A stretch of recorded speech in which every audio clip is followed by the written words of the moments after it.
नमस्कार साथियों, CAS media India से मैं आपका अपना संदीप आज़ाद।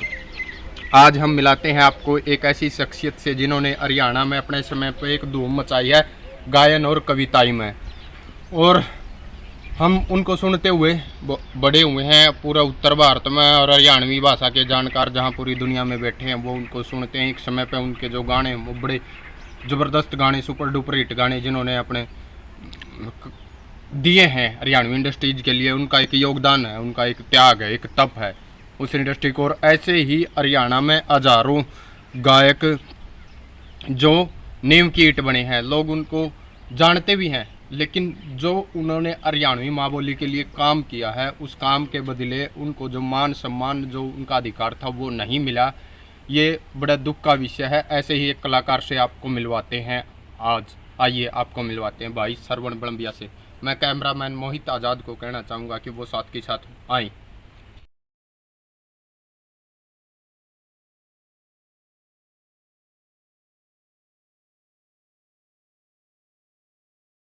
मैं कैमरामैन मोहित आज़ाद को कहना चाहूँगा कि वो साथ के साथ आइए और उस शख्सियत का हम आज साक्षात लेते हैं, इंटरव्यू लेते हैं और उनसे पूछते हैं कि उन्होंने ये काम कब और कैसे शुरू किया और कितने लंबे समय से काम कर रहे हैं। उनके जो सुपर डुपर हिट गाने हैं वो कब, किस समय में और किससे मोटिवेट होकर उन्होंने ये काम शुरू किया और अब करते हैं हम ये। आइए एक बार मिलवाते हैं आपको एक ऐसी शख्सियत से। हाँ, नमस्कार भाई। नमस्कार भाई, क्या हाल है? बढ़िया है। और श्रवण भाई कैसे हो? हाँ बैठो। मोहित भाई आप भी एक बार खुशी ले लो। और भाई साहब क्या हाल है? अच्छे है भाई साहब, संदीप आप बताओ। बढ़िया भाई साहब। और आज आपके दर्शन करने का मौका मिला, बड़ा सौभाग्य की बात है। और सौभाग्य की भी, और दूसरा ये है कि उससे बड़ा सौभाग्य है कि आप हमारे गांव से हो। बिल्कुल भाई साहब, मेरा भी ये सौभाग्य है कि मैं बड़म्बा गांव में पैदा हुआ और बड़म्बा गांव के नाम करण में थोड़ा बहुत सहयोग हमारा भी है। जी बिल्कुल। और जब तक जिएंगे गांव का नाम रोशन करने की कोशिश करेंगे। हमारे गांव में कलाकारों की बड़ी लंबी लिस्ट है। उसमें जैसे भाई श्रवण बड़ंबिया पुराने कलाकारों में जिन्होंने हरियाणवी इंडस्ट्री के लिए काम किया है, वो सांग विदा या रागनी विदा से अलग चलकर जो गाने वाला कार्यक्रम हरियाणा में शुरू हुआ तो उसकी पहली कतार में भाई श्रवण बड़ंबिया का नाम है। उसमें फिर बहुत से कलाकार हैं हमारे यहाँ। अजमेर भाई बड़ंबिया हैं, सतीश भाई बड़ंबिया हैं, मास्टर समुंदर सिंह जी हैं, सुमित भाई हैं। ऐसे बहुत से कलाकार हैं जिन्होंने हरियाणवी इंडस्ट्री में धूम मचाई है। श्रवण भाई बिल्कुल भाई, अपना गांव के जितने भी मेरे सीनियर और जूनियर भी कलाकार हैं, छोटे भाई हैं, सभी ने अपने गांव का नाम रोशन करने में कोई कसर कौन छोड़ रखी है जी। और आजकल भी गाने कर रहे हैं, जैसे भाई अजमेर भी है, सतीश भाई भी, और अपना सुमित भाई भी, उसके भी गाने अच्छे चलते हैं जी। तो सभी कलाकार यही सोचते हैं कि हाँ भाई अपने गांव का नाम रोशन करें और अच्छी मेहनत करें। श्रवण भाई देखो, अपने गांव में क्या है कि कवि बहुत है, लेखक बहुत है, लेकिन जो गाने वाला काम है ना, जो गाने वाला कार्यक्रम है वो आपने ही शुरू कराया था इस विधा में। हाँ जी बिल्कुल। अपना गांव में पहले भाई बहुत गा करते सुखबीर मास्टर जी हैं। हाँ जी। और वो रागनी आर्ट दौर था उस टाइम पर, मेरे याद है आज भी, क्योंकि बाढ़ था 1-2 साल पहले मैं रागनिया में निकल लिया था, छोटा बचपन था ही। तो जगबीर मास्टर जी, वहाँ पे गढ़वा भी सीखा और फिर बेंजू भी बजाने लगे। फिर बाहर के प्रोग्राम जितने पुराने रागनी कलाकार थे जो कर सकते, परमानिया जी, विनू चौधरी, सुनील दुजानिया जी, बाली शर्मा जी, रणबीर बड़वासनिया जी, कोई कलाकार ऐसा नहीं छोड़ा जिनके साथ मैंने काम नहीं किया उस संगठन जी जी। देखो श्रवण भाई ने भी शुरुआत तो जो हरियाणा में लगभग जो भी कलाकार आता ना वो रागनी विधा से कहीं ना कहीं जुड़ा होता है। रागनी विधा, सांग विधा या कंपटीशन विधा, इस तरीके से कहीं ना कहीं उनसे जुड़ा होता है, क्योंकि वो हरियाणवी जो कल्चर है, हरियाणवी जो संस्कृति है, खासकर गायन में वो रागनी से ही जुड़ी है और वो माँ है हरियाणवी संस्कृति की गायन विधा में। तो वहां से शुरू होकर भाई साहब फिर आपने जो ये गाने वाला जो ट्रैक है वो कहाँ से पकड़े? गाने वाला ट्रैक अपने संजय भाई भी रागनी गा करते, उस टाइम पर थोड़ी संजय भाई के लाइन बन हो गई थी। तो मैंने सोचा कि यार ढोलक सीखेंगे, वो गढ़वा बेंजो बहुत बजा लिया, अपना ढोलक सीखेंगे। तो मैं अपना काम लगा हुआ था अपने मम्मा के हमार बल्कि की साई का काम सीखने लग रहा था मैं। जी तो वहाँ से पैसे कमा के मैंने 4-5 गाने करे, एक बालाजी की एल्बम करी शुरू जी में। जी तो 2-3 महीने बाद वो एक नानौंद की कंपनी थी, वो उनको भजन पसंद आ गई। जी तो मेरा 5,000 के करीब खर्चा लगा होगा, तो वो कंपनी ने दे भी दिया था। जी और जी मेरा मान सम्मान भी किया था। तो उसी दौर से फिर आगे बढ़ता गया, चलता रहा काम। जी श्रवण भाई देखो, वो आपकी बातों से लग रहा है जैसे एक पंजाब का बड़ा कलाकार हुआ शिव, ये काका। हाँ जी, काका शायद उनका पूरा नाम मेरे को ध्यान नहीं, लेकिन काका बोलते हैं उनको शायद। वो भी एक मतलब ऐसी आर्थिक हालत उनकी भी कमजोर बताई जा रही है, और वो कोई शक नहीं है कि जी बहुत अच्छे कलाकार हैं, जैसे आपको सुनते हुए हम बड़े हुए हैं, और आप भी बहुत अच्छे कलाकार हो इस मामले में। लेकिन कहीं ना कहीं कमी इस चीज की तो रही है जी, जिस चीज के आप अधिकारी थे वो शायद ना मिल पाई हो, हमें ऐसा महसूस हो रहा है। भाई अधिकारी तो मेन चीज ये है कि देखो, कलाकार होते थे, पहले होते थे कलाकार, जो कलाकार ही करते थे। जी आज के टाइम कलाकारी नहीं, ज्यादातर बिजनेस चल रहा है। जी, जी। और जैसा भी दिमाग में आता है वैसा परोस रहे हैं। जी जी और प्रमोशन का ऐसा खेल है भाई, पैसे वगैरह कोई कलाकार ट्रेंडिंग में नहीं है आज के। जी जी क्योंकि ये काम करते हैं पैसा लगा के पैसे कमाने का। जी उस टाइम पे कलाकारी होती थी अपना टैलेंट दिखाना, और लोगों से पैसे नहीं लेते, मान सम्मान। कलाकार पहले जो पुराने कलाकार थे वो जो दे दिया, अगले बंदे ने वो दे दिया। आज तो पैसे लगा के फेमस होके अगले बंदे को ये बोल देते हैं 4 लाख से कम, 5 लाख से कम कोई प्रोग्राम नहीं करो। और वो भूमिका बनाने के लिए भी बैकअप चाहिए, हर कलाकार के साथ ही होता है वो। जी बैकअप अच्छा है तो वो अपना मेंटेन रख सकता है, और ना कलाकारी में तो बस सिर्फ एक चीज बचती है, केवल नाम बचता है। नाम, बिल्कुल। और श्रवण भाई, हमने आपके बहुत सारे गाने सुने हैं, वो चंडीगढ़ वाली रह, तेरे हुसन पर मर गया, केडीसी की साड़ी से, ऐसे बहुत से गाने आपने दिए हैं जो बड़े सुपर डुपर हिट हैं, और कम से कम 15 साल पहले तो शायद वो गाने आए हों। हाँ, इतना टाइम हो गया लगभग, क्योंकि मैंने गाना शुरू करा था 2003-04 के करीब। जी। और 6-7 में अपनी एल्बम कंपनी के द्वारा लॉन्च होनी शुरू हो गई थी। जी। क्योंकि मेरी पहली एल्बम ही जो बालाजी की थी उसमें भजन थे, वो भी पसंद आए थे। फिर एक कदम अच्छा रखा जाता ना तो दूसरा अपने आप रखा जाता, स्टेप बाय स्टेप ऐसे ही दौर गुजरता रहा। आज लॉकडाउन के कारण थोड़ा काम सभी का ही कमजोर, वो पूरी देश दुनिया की थोड़ा काम धंधा हुआ है। तो श्रवण भाई, एक तो हम वो गीत सुने बगैर आपको छोड़ेंगे नहीं। अच्छा जी। जी, एक तो वो चंडीगढ़ वाली और एक केडीसी की साड़ी से, उनकी दो लाइन हो जाए तो दर्शक भी थोड़ा चाहते हैं। जी। ये रघना नसीला रूप तेरा छोरे न टल्ली कर गया, चंडीगढ़ आली रे मैं तो तेरे हुसन पे मर गया, चंडीगढ़ आली रे मैं तो तेरे हुसन पे मर गया। हालांकि ये गाना भाई राजू पंजाबी ने गाया था और लिखा मैंने था जी। अच्छा रिस्पॉन्स था, म्यूजिक भी राजू भाई ने किया था इसका।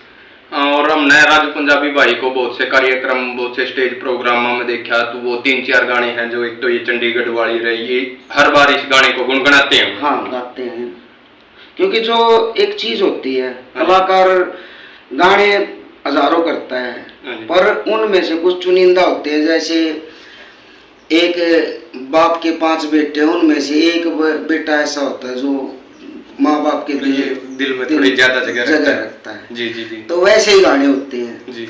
जो दिल से जुड़े हुए सॉन्ग है ना, वो हमेशा ही गाए जाते हैं और हमेशा ही लोग सुनते हैं उनको। जी जी बिल्कुल। एक फील से जुड़ा हुआ, माटी से जुड़ा हुआ कोई भी गाना उठा के देख लो, आप लोग उनको बार बार सुनेंगे। जी जी। और श्रवण भाई, मतलब अब ये एक ट्रेंड ऐसा चल रहा है कि 2-3 4 कलाकार एक गाना करते हैं साथ मिलकर। हाँ जी। और केडी ने तो इसमें मतलब एक बाहर से देखी, हरियाणा के हर कलाकार के साथ केडी ने काम किया है।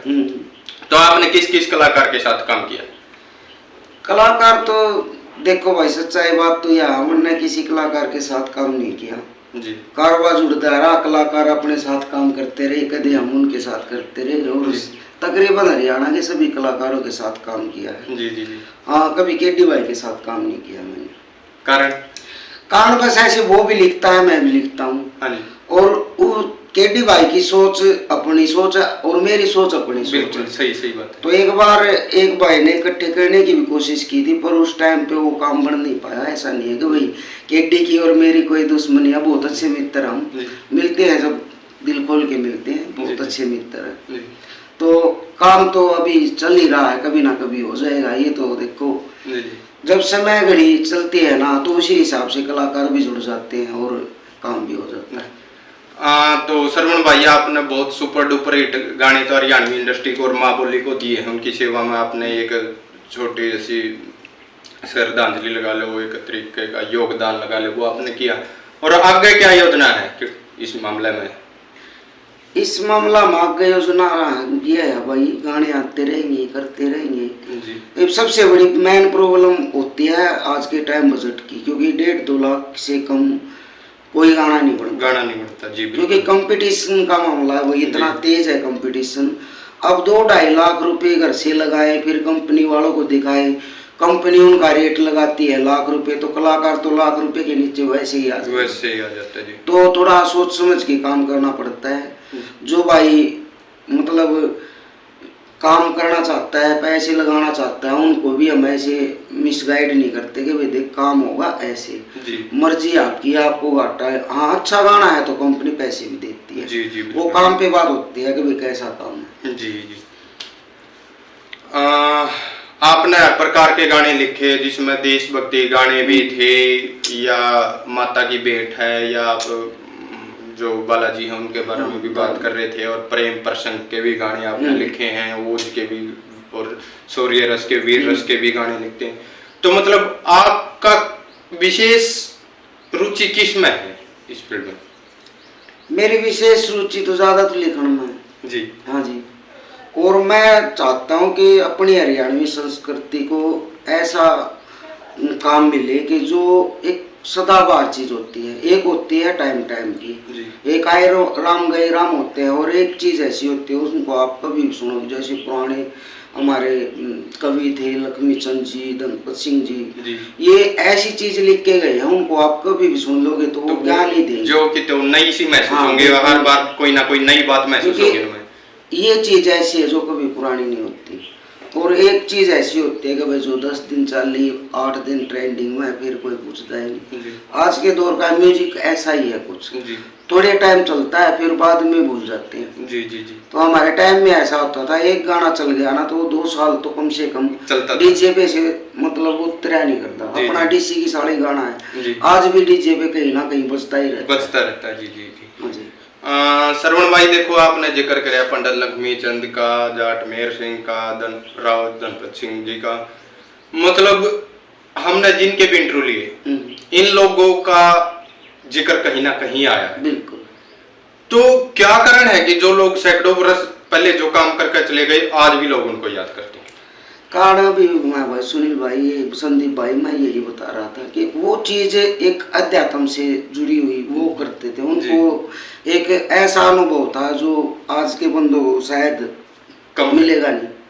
मिलेगा नहीं हर किसी को जी जी। और वो एक समाज से, धरती से जुड़ी हुई चीजें बताते थे।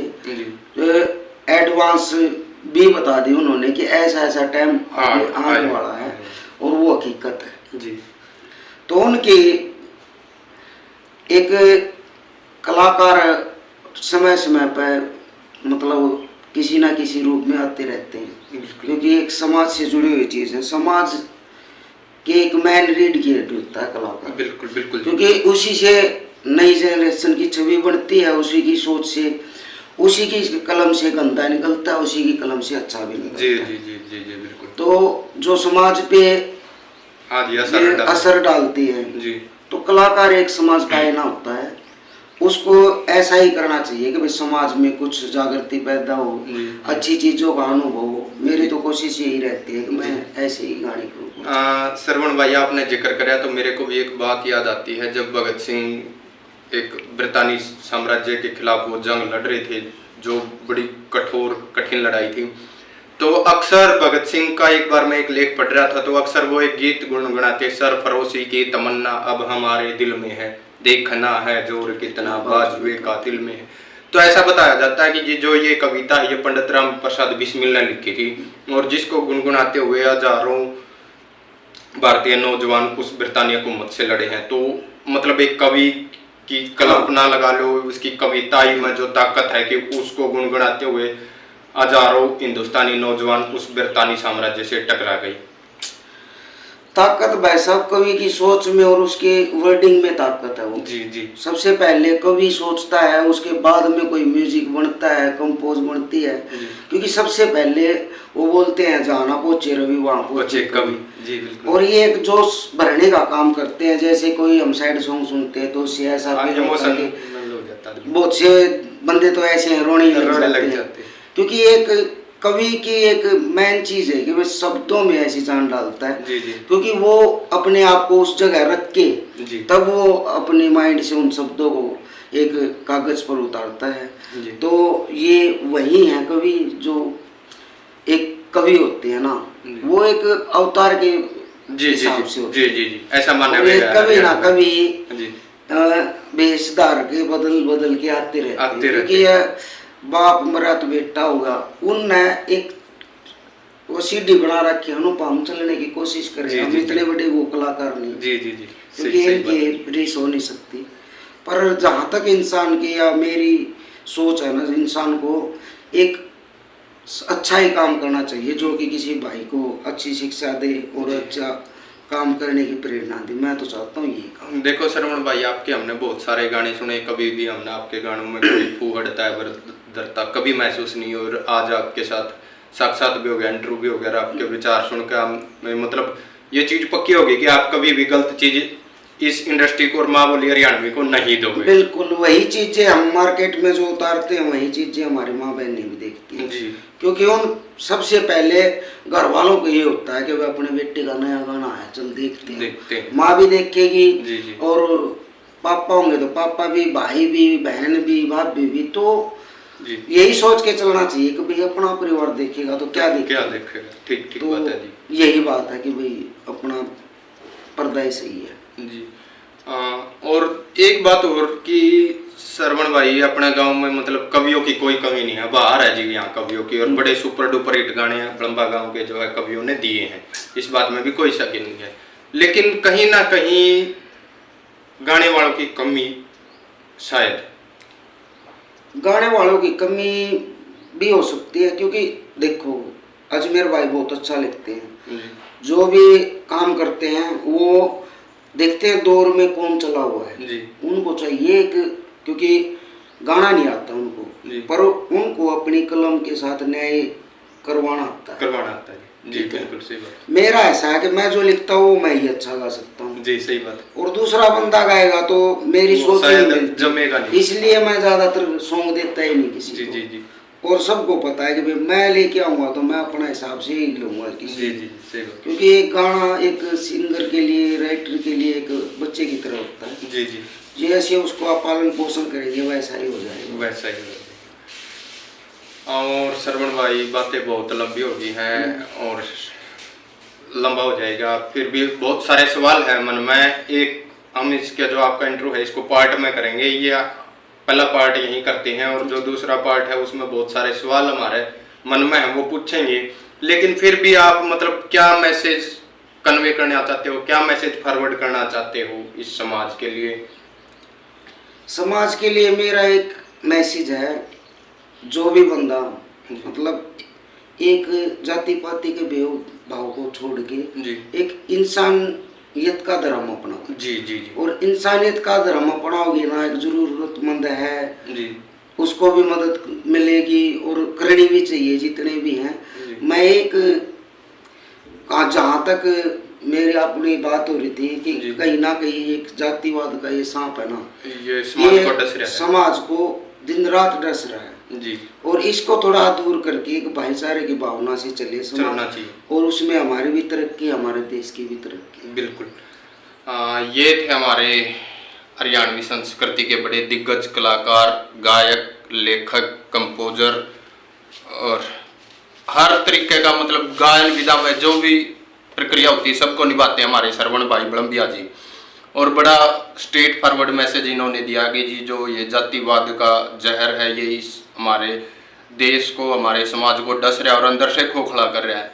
और कहीं ना कहीं इनके दिल के अंदर एक दुख भी था कि जो कवि है या लेखक है समाज के लिए वो एक शिक्षक की भूमिका निभाता, वो एक मान सम्मान का अधिकारी है। तो भाई साहब की बातों से लगा कि इतना मतलब वो उसका अधिकारी है और वो उसका अधिकार मिलना उसके लिए जरूरी भी है। अगर कहीं ना कहीं आदमी को उसका अधिकार नहीं मिलता तो अंदर से थोड़ा सा दुख महसूस होता है, आदमी टूटता। लेकिन श्रवण भाई बड़म्बिया आज तक भी इस फील्ड में है और बड़ा जबरदस्त काम कर रहे हैं। तो हम चाहते हैं कि हर आदमी जो इस फील्ड में है, जो समाज के लिए कोई न कोई अहम भूमिका निभा रहा है, तो उसका मान सम्मान उसको मिलना चाहिए। हम सभी जो हमारी वीडियो देख रहे हैं, जो हमारे साथी हैं, उनसे विनम्र निवेदन करते हैं कि मौका दें ऐसे कलाकारों को जो वास्तव में जिन्होंने मास बोली हरियाणवी के लिए शुरुआत की है, काम किया है। बहुत से कलाकार हैं फील्ड में, नए नए कलाकार आके बहुत अच्छा नाम कमा रहे हैं, हमें उनसे भी कोई दिक्कत नहीं है, वो नाम कमाएं और काम करें मास बोली के लिए। लेकिन जो वास्तव में जिन्होंने माँ बोली को उठाया है, माँ बोली के लिए काम किया है, उन कलाकारों को भी उनका जो अधिकार है वो मिलना चाहिए। जय हिंद, वंदे मातरम, जय हरियाणा, जय हरियाणवी। वीडियो को ज़्यादा से ज़्यादा लाइक करें, शेयर करें, सब्सक्राइब करें, कमेंट करें। धन्यवाद।